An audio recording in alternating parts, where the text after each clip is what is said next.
Welcome to our YouTube channel, Veda Education Learn from Home. In previous video, we study about the refraction of light to the glass slab. And then after that, we see that two laws, right? हमने क्या किया था refraction of light glass lab से हमने देखा था explain किया था हमने, ठीक है। और उसके बाद हमने दो लॉ भी देखे थे। तो ये जब भी लाइट वन ट्रांसपोर्ट मीडियम से दूसरे ट्रांसपोर्ट मीडियम में जाती है तब क्या होता है, वो लाइट इसकी डायरेक्शन चेंज करती है। तो फिर वो डायरेक्शन कितनी चेंज कर रही है, हर एक मीडियम का डिफरेंट डिफरेंट होता है। तो फिर वो एक्सप्रेस कैसे करना है, इसलिए न्यू कॉन्सेप्ट आ गया, that one is refractive index.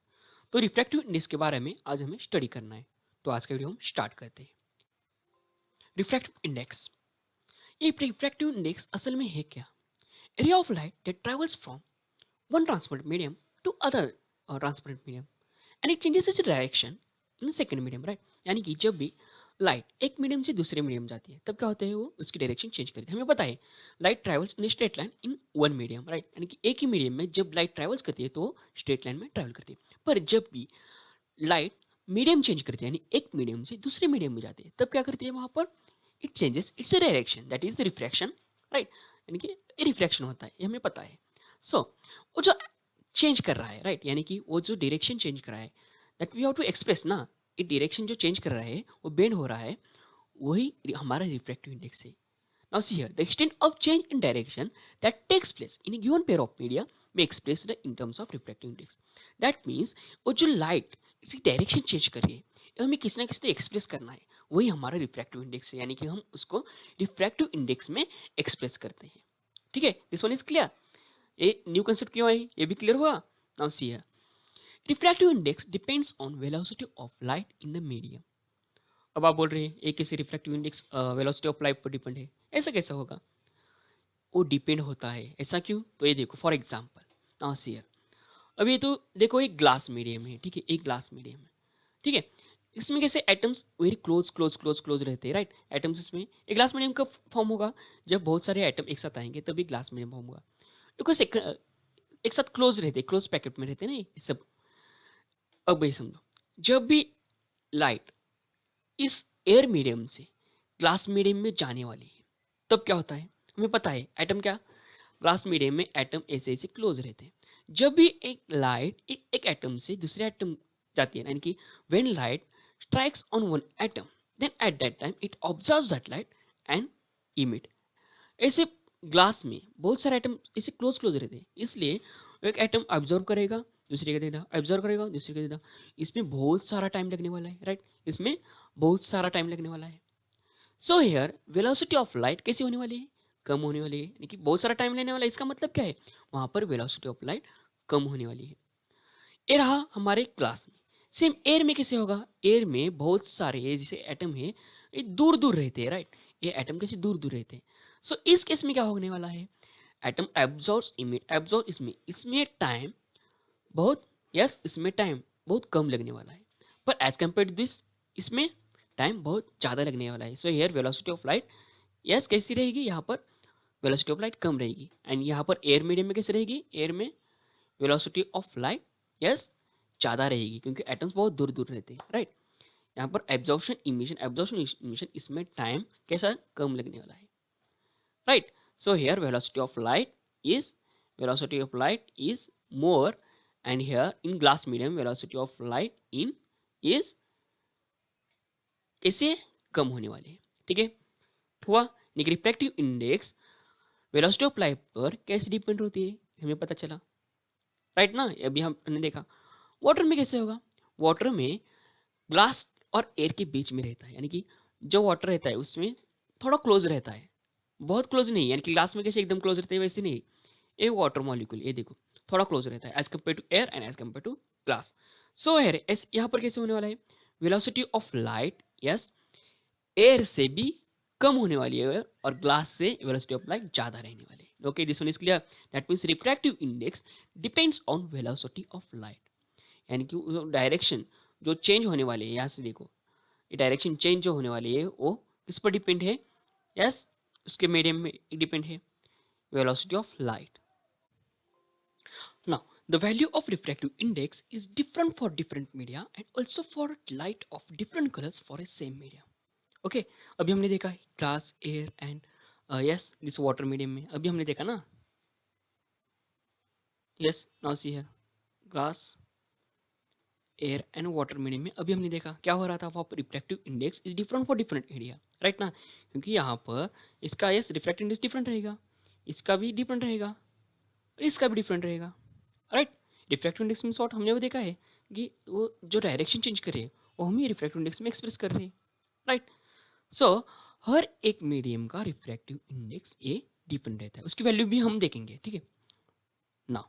अब ये देखो रिफ्रैक्टिव इंडेक्स का फॉर्मूला है वो भी हम देखते हैं. नाउ सी है this one is the incident ray. ये देखो ये एयर मीडियम है, ये ग्लास मीडियम है. यहाँ पर क्या हो रही है, एयर मीडियम से लाइट रेज ग्लास मीडियम में जा रही है, ठीक है. हमें पता है जब भी एक मीडियम से दूसरे मीडियम में लाइट जाती है तब क्या होता है, वहाँ पर रिफ्रैक्शन होता है, यानी कि वहाँ पर लाइट की डायरेक्शन चेंज होती है. Now see here this light yes travels from air medium and it enters to the enter to this glass medium. So here light rays bends toward the normal. यहाँ पर क्या normal की तरफ वो bend कर रहा है, ठीक है. यानी कि this one v1 is the velocity of incident ray and v2 is the velocity of refracted ray.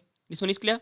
So here let velocity of light in medium 1 is v1 and velocity of light in medium 2 is v2. Okay.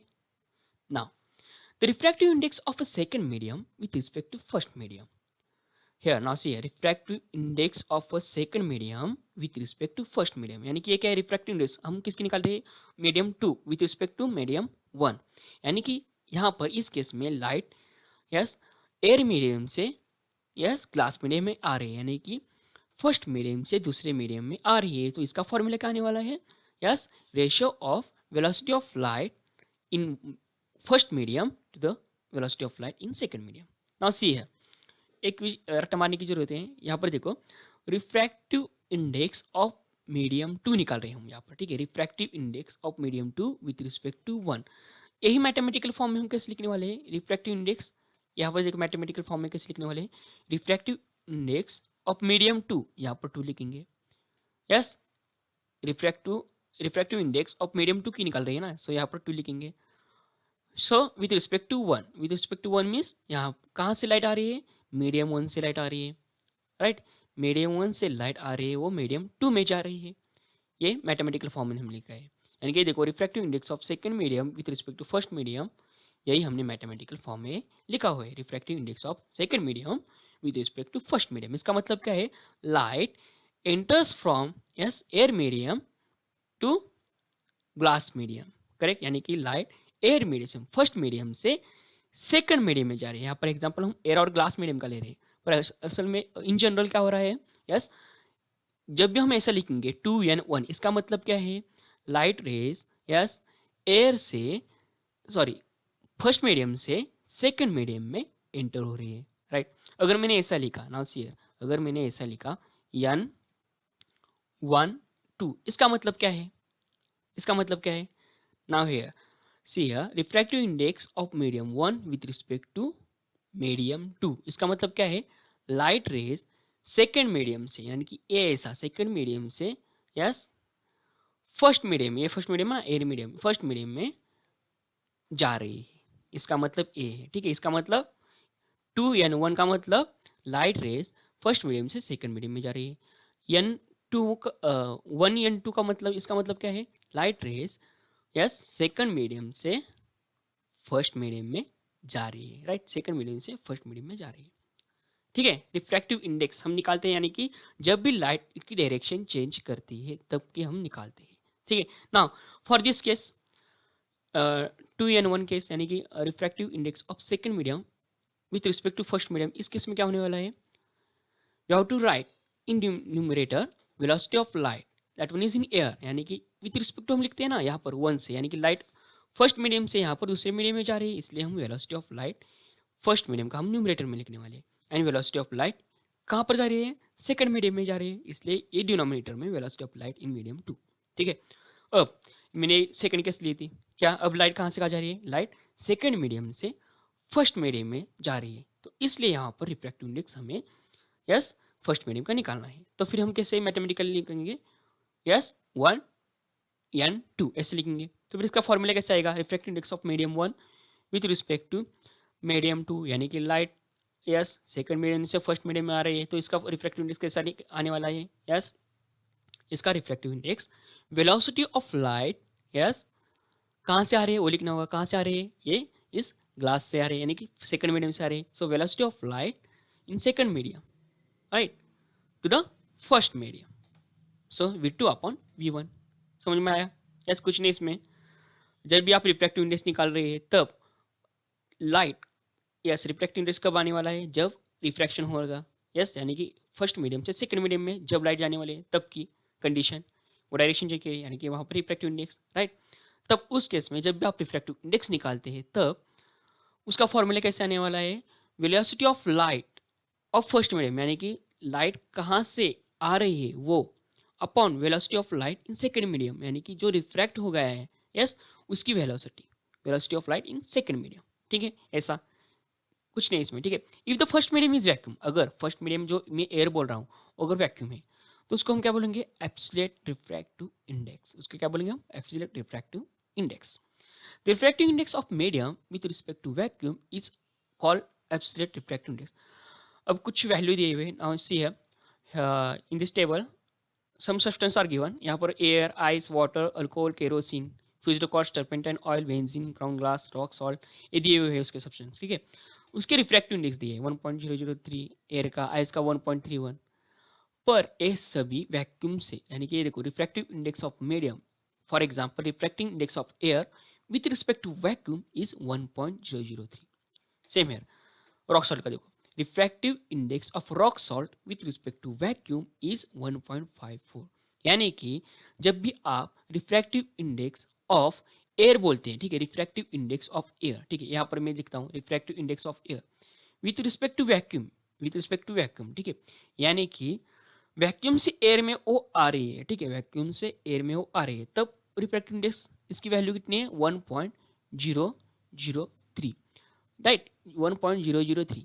But इसका formula कैसे होने वाला है, yes मैंने क्या बोला, light कहाँ से कहाँ एंटर कर रही है, यानी कि इंसिडेंट वेलोसिटी हमें पहले न्यूमरेटर में लिखना है, यानी कि यहाँ पर velocity of, yes velocity of light in vacuum, yes vacuum में, राइट, क्योंकि वो वैक्यूम से आ रही है, राइट, वो वैक्यूम से आ रही है, सो velocity of light in vacuum upon upon, yes कहाँ से कहाँ में आ रही है, यस एयर में आ रही है, so here velocity of light in air medium, yes that one is second medium, right, यही है फॉर्मूला, ठीक है, ओके। सेम ऐसे ही रॉक सॉल्ट, बेंजीन ऐसा है। Now see the refractive index of water means what, 1.33, इसका मीनिंग क्या है, रिफ्रैक्टिव इंडेक्स ऑफ वाटर, यानी कि water with respect to vacuum आने वाला है, तो फिर हम कैसे बोल सकते हैं, this means that the ratio of speed of light in air, air क्यों बोल रहा हूँ मैं, वैक्यूम और एयर दोनों की वैल्यू एज कंपेरेटिवली सेम ही है, ठीक है, so here air air to the speed of light in water is 1.33, okay this one is clear, ये समझ में आ गया ना, यानी कि जब भी मैं रिफ्रैक्टिव इंडेक्स ऑफ एयर बोल रहा हूँ तब velocity of light, yes in vacuum to the velocity of light in air, ऐसा आने वाला है। सेम ऐसे वाटर का भी हमने देख लिया, ठीक है, कुछ नहीं है, एब्सोल्यूट रिफ्रैक्टिव इंडेक्स यानी कि क्या है, हम एक मीडियम वैक्यूम से, वैक्यूम का दूसरे लेते हैं, यानी कि वो जो लाइट आ रही है वो वैक्यूम से आने वाली है और हमारे सेकंड मीडियम में जाने वाली है, इसका एब्सोल्यूट रिफ्रैक्टिव इंडेक्स ए है, ठीक है। So now refraction of light in different media, ये क्या है, refraction of light in different media, ये देखो यहाँ पर 3 केसेस है। फर्स्ट केस ये देखो, ये रेयर मीडियम, डेंसर मीडियम, ये हमने अब देखा है, rare medium means what, yes atoms बहुत दूर दूर रहते हैं, डेंसर मीडियम मीन्स डेंस रहते हैं, यस आसपास रहते हैं। हमें पता है जब भी डेंसर आते हैं यानी कि एटम्स बहुत सारे क्लोज क्लोज रहते हैं, सो जब भी लाइट आने वाली है तब एटम्स ऑब्जर्व करने वाले, इमिशन करने वाले, ऑब्जर्व इमिशन बहुत सारा टाइम लगने वाला है। So here when light enters from this rare medium, yes to the denser medium, जब भी लाइट रेयर मीडियम से डेंसर मीडियम में आने वाली है तब यहाँ पर बहुत सारे एटम होने के कारण वो ज़्यादा से ज़्यादा टाइम लेता है, तो इसकी वेलोसिटी ऑफ लाइट कम रहने वाली है। So here velocity of light कम रहने के कारण ये जो स्टेट लाइन वाले हो वो ऐसा नहीं, वो बेंड करके जाने वाला है, कहाँ पर, नॉर्मल की तरफ आने वाला है, क्योंकि यहाँ पर डेंस है, डेंस मटेरियल है ना, यहाँ पर dense media. So when light रे passes from rarer medium to denser medium, In that case, yes, when the light rays, yes, passes from rarer medium to denser medium, then it bends towards the normal, यानी कि वो normal की तरफ bend होती है. जब भी light yes rare medium से डेंस मीडियम में आने वाली है तब वो नॉर्मल की तरफ बेंड होती है. ठीक है, ये हमारा फर्स्ट केस है. नाउ सेकंड केस, ये देखो, अब डेंसर मीडियम से रेयर मीडियम में लाइट आ रही है. नाउ सी है, अब डेंसर मीडियम से यहाँ पर रेयर मीडियम में लाइट आने वाली है. तब हमें पता है रेयर मीडियम में एटम कैसे दूर दूर रहते हैं, तो एक डेंस मीडियम से वेलोसिटी ऑफ लाइट कैसी कम रहने वाली है, कम कम कम कम कम कम. और यहाँ से जब वो बाहर आने वाली है तब एटम्स बहुत रेयर मीडियम दूर दूर रहते हैं, तो यहाँ पर वेलोसिटी ऑफ लाइट ज़्यादा होने के कारण वो ऐसे डायरेक्टली स्ट्रेट आने वाली है, यानी कि वो यस वो नॉर्मल की तरफ नहीं जाने वाली, वो नॉर्मल की अवे जाने वाली है, क्योंकि उस वहाँ पर स्पीड ऑफ लाइट ज़्यादा होने वाली है. ठीक है, so here in second case when light raise yes passes from denser medium to rarer medium, in that case yes that refraction of light, yes this one bend away from the normal, उस case में वो light normal के away bend होने वाली है. ये हमारा second case है. अब ये थर्ड केस देता हूँ. जब भी लाइट स्ट्रेट लाइन में रेयर मीडियम से डेंसर मीडियम में जाने वाली, that means when a light ray is incident normally at the boundary between two media, that means rare medium and denser medium. ठीक है, boundary between two media, it does not change its direction, it does not change its direction, hence does not get refracted, यानी कि वो direction change करे नहीं करे, यानी कि वहाँ पर रिफ्रैक्टिव इंडेक्स नहीं होने वाला. Right, this one is clear. So ये हमारे थ्री केसेस है. That means when light rays as travels from rarer medium to denser medium, then at that time yes it bends towards the normal, वो normal की तरफ bend होने वाले है. उसके पीछे हमने रीजन भी देखा, that mean speed of light. Right, now in second case जब भी light rays yes denser medium से रेयर मीडियम में आने वाली है, तब उस केस में light bends away from the normal, यानी कि वो नॉर्मल की अवे बेंड होने वाला है. In third case when the light rays incident normally, जब भी नॉर्मली जाने वाली है तब वहाँ पर रिफ्रैक्टिव इंडेक्स नहीं रहने वाला, यानी कि वहाँ पर रिफ्रैक्टेड रे नहीं आने वाले. Right, this one is clear. So ये हमारे थ्री केसेस है. Now the ability of medium to refract light is also expressed in terms of optical density, यानी कि जो रिफ्रैक्टेड लाइट की जो एबिलिटी है, ठीक है, मीडियम से दूसरे मीडियम में जाते हुए, ठीक है, वो in terms of optical density, यानी कि ऑप्टिकल डेंसिटी पर वो डिपेंड रहता है. So optical density is not same as mass density. जो ऑप्टिकल डेंसिटी है वो is not same as mass density, यानी कि वो मास डेंसिटी से सेम नहीं है. मैं ऐसा क्यों बोल रहा हूँ? Optical density and mass density ये दोनों टर्म अलग अलग है, ऐसा क्यों बोल रहा हूँ? So for this we take an example. ये देखो मैं क्या कर रहा हूँ. नाउ सी है, हमने एक इसमें वाटर लिया है और उसमें ऑयल डाला है मैंने. ठीक है, ये देखो मैंने वाटर लिया है और उसमें ऑयल डाला है. ठीक है, इस केस में ये जो ऑयल होता है वो ऑयल वाटर के ऊपर है, वाटर के ऊपर है, यानी कि हमें पता है वाटर के ऊपर है, यानी कि उसका मास यस मास डेंसिटी उसकी कम है. राइट, उसकी मास डेंसिटी कम है. Okay, this one is clear. But here in this case refractive index of a water is less than refractive index of oil. ऐसे कैसे? राइट ना, यानी कि यहाँ पर मास डेंसिटी पर डिपेंड नहीं रहता रिफ्रैक्टिव इंडेक्स. किस पर डिपेंड रहता है? हमारे ऑप्टिकल डेंसिटी पर डिपेंड रहता है. यानी कि यहाँ पर ऑयल में ऑप्टिकल डेंसिटी ज़्यादा होने के कारण वहाँ पर रिफ्रैक्टिव इंडेक्स ज़्यादा है, पर वाटर में मास डेंसिटी ज़्यादा है पता है, पर उसमें ऑप्टिकल डेंसिटी कम है, इसलिए उसमें रिफ्रैक्टिव इंडेक्स कम है. ठीक है, और एक एग्जांपल लो. सी है, अब हम क्या करेंगे, एक वाटर लेते हैं और उस पर केरोसिन डालते हैं. ये मिक्स नहीं होता, हमें पता है जब भी हम वाटर पे केरोसिन डालते हैं तब वो मिक्स नहीं होता, वो केरोसिन का एक लेयर होता है और वाटर का एक लेयर ऐसे ग्लास में हो जाता है. ये हमें पता है. अभी हमने ऑयल का जैसे देखा वैसे ही केरोसिन का. So here in this case एक केरोसिन ऊपर क्यों आ रहा है? यस, एक केरोसिन जो है ऊपर क्यों आ रहा है? क्योंकि इसका मास डेंसिटी राइट, इसका मास डेंसिटी वो वाटर से मास डेंसिटी यस कैसे है? वाटर से कम है. यस, वाटर से कम है ना. इसकी मास डेंसिटी कैसी है? इसकी मास डेंसिटी कैसी है? वाटर की ज़्यादा है as compare to this kerosene. पर केरोसिन की मास डेंसिटी कम है एज कंपेयर टू वाटर, इसलिए ये केरोसिन वाटर के ऊपर है. This one is clear. This one is clear ना. इसलिए केरोसिन वाटर के ऊपर है। ये उल्टा नहीं है, क्योंकि मास डेंसिटी केरोसिन की यस कम होती है, इसलिए वो वाटर के ऊपर रहती है। पर हमारे रिफ्रैक्टिव इंडेक्स के केस में यस केरोसिन की रिफ्रैक्टिव इंडेक्स ज़्यादा रहती है। केरोसिन की रिफ्रैक्टिव इंडेक्स ज़्यादा रहती है। अब बोल रहे ऐसे कैसे? यहाँ पर ऑप्टिकल डेंसिटी फिनोमेना और मास डेंसिटी फिनोमेना दोनों अलग अलग है। यानी कि इस केस में हमें पता है मास डेंसिटी की वजह से केरोसिन वाटर के ऊपर रहता है, पर यहाँ पर रिफ्रैक्टिव इंडेक्स का जब हम बोल रहे हैं तब उस केस में यस केरोसिन का रिफ्रैक्टिव इंडेक्स ज़्यादा रहता है, क्योंकि ऑप्टिकल डेंसिटी क्योंकि केरोसिन की ऑप्टिकल डेंसिटी यस कैसी होती है? ऑप्टिकल डेंसिटी केरोसिन की कैसी ज़्यादा रहती है। एंड वाटर की ऑप्टिकल डेंसिटी कैसी रहती है? वाटर की ऑप्टिकल डेंसिटी कैसी रहती है? वाटर की ऑप्टिकल डेंसिटी ये कम रहती है, इसलिए इसका रिफ्रैक्टिव इंडेक्स कम रहता है। इसका रिफ्रैक्टिव इंडेक्स कितना रहता है? 1.33, और इसका रिफ्रैक्टिव इंडेक्स केरोसिन का 1.39। आप टेबल में भी देख सकते हैं। ठीक है, ओके। ये देखो, optical density is not as same as mass density.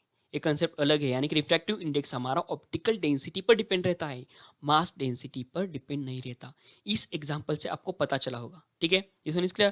फिर से देखो, ये देखो देखो kerosene.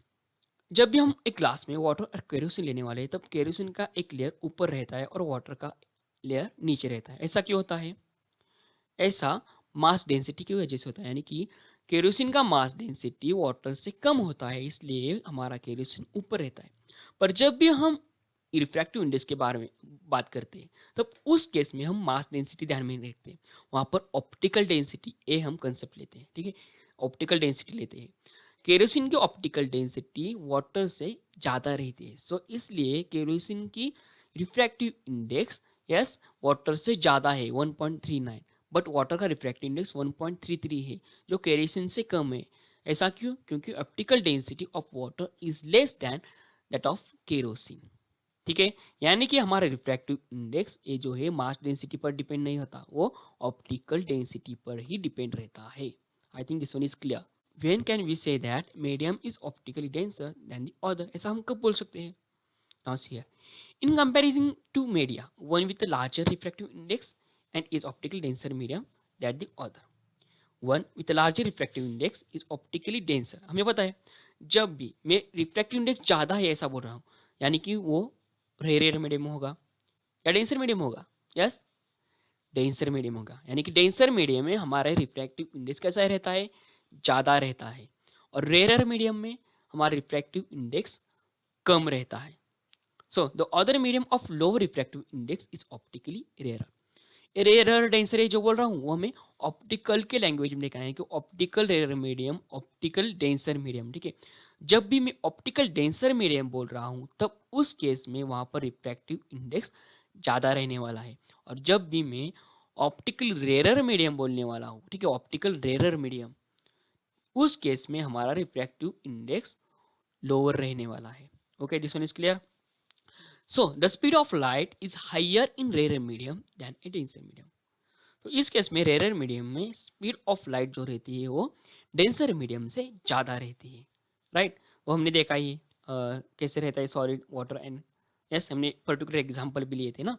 So a ray of light travelling from rare medium to denser medium slows down and bends toward the normal. ये भी हमने देखा, एग्जाम करके हमने देखा ना, वो लाइट रे डेंसर मीडियम से रेयर मीडियम में आते वक्त वो यस नॉर्मल की तरफ क्यों बेंड हो रही है वो भी हमने देखा। और यस डेंसर मीडियम से रेयर मीडियम में जब लाइट देती है तब वो नॉर्मल की अवे बेंड होते हैं, वो भी हमने देखा। ठीक है, उसके पीछे रीज़न कौन सा है वो भी देखा है। So when it travels from a denser medium to rare medium it speeds up, यानी कि उसकी स्पीड, जब भी लाइट रेज डेंसर मीडियम से रेयर मीडियम में जाने वाली है तब उसकी स्पीड ज़्यादा बढ़ती है ना। राइट, तो स्पीड बढ़ने के कारण वहाँ पर लाइट रे जो होती है वो नॉर्मल की अवे बेंड होती है। ठीक है, वहाँ पर नॉर्मल की अवे बेंड होती है। सो आपके समझ में आया? यानी कि ऐसा क्यों होता है कि जब भी लाइट रेयर मीडियम से डेंसर मीडियम में आते हो तो नॉर्मल की तरफ क्यों बेंड होती है, और जब भी डेंसर मीडियम से रेयर मीडियम में आता है तब लाइट अवे की अवे क्यों बेंड होती है, राइट। इसके पीछे रीजन कौन सा है? यस, वेलोसिटी ऑफ लाइट, ठीक है। नाउ असाइनमेंट नंबर 1, असाइनमेंट आपके लिए मैंने 4 क्वेश्चंस दिए। Now see your first question, a ray of light travelling in air enters obliquely into water, does the light ray bend towards the normal और away from the normal? Yes, आपको क्या करना है इसमें, ये जो लाइट है वो एयर से वाटर में जा रही है, तब उस केस में लाइट कहाँ पर बेंड होने वाली है, नॉर्मल की तरफ या नॉर्मल की अवे, वो आपको लिखना है और इसका रीजन भी लिखना है। Now see your second question, light enters from air to glass having refractive index 1.50, ठीक है। Light enters from air medium to glass medium, यानी कि ये देखो, एक ग्लास मीडियम में हमारा, ठीक है, एक ग्लास मीडियम में, और ये जो लाइट रे है एयर मीडियम से ग्लास मीडियम में जा रही है, ठीक है, यानी कि ऐसे, ठीक है। ये नॉर्मल हमारा, हमें पता है डेंस ग्लास मीडियम डेंस रहता है, तो फिर नॉर्मल की तरफ बेंड करने वाला है, ठीक है। सो नाउ सी है, रिफ्रैक्टिव इंडेक्स दिया हुआ है, यानी कि लाइट एयर से ग्लास में जा रही है, यानी कि refractive index of glass with respect to air कितना है? 150। रिफ्रैक्टिव इंडेक्स दिया हुआ है 150। यहाँ पर रिफ्रैक्टिव इंडेक्स क्या है? Refractive index, yes, refractive index glass medium means what? Light enters from air medium to glass medium. So velocity of light in air medium, right? Velocity of light in air medium upon velocity of light in glass medium, right? Now see here, velocity of light in air medium is given, here vacuum is given, vacuum and air both value are same, 3 into 10⁸, ठीक है। और थोड़ा सा compare पर as compare, यानी कि दोनों को हम कंपेयर करेंगे तब हमारा velocity of light in air में भी 3 into 10⁸ यहाँ पर दिया हुआ है, ठीक है। और हमने यहाँ पर सब्स्टिट्यूट करना है, फिर हमें वेलोसिटी ऑफ ग्लास मिलने वाला है, ये आपको ये सॉल्व करना है ना। You are given kerosene, third question देखो, केरोसिन दिया है, टर्पेंटाइन दिया है, वाटर दिया है, in which of this does the light travel fastest?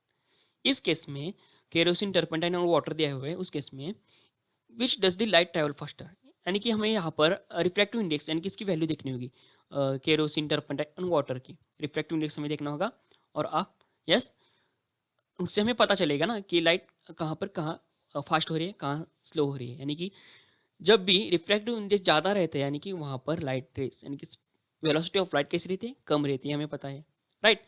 ये आपको यूज़ करना है। नाउ सी है question number 4, if the refractive index of second medium with respect to first medium is 2n1 and what of third medium with respect to second medium is 3n2, what and how much is 3n1, यानी कि 3n1 क्या है, तो आपको ये लिखना है, ठीक है।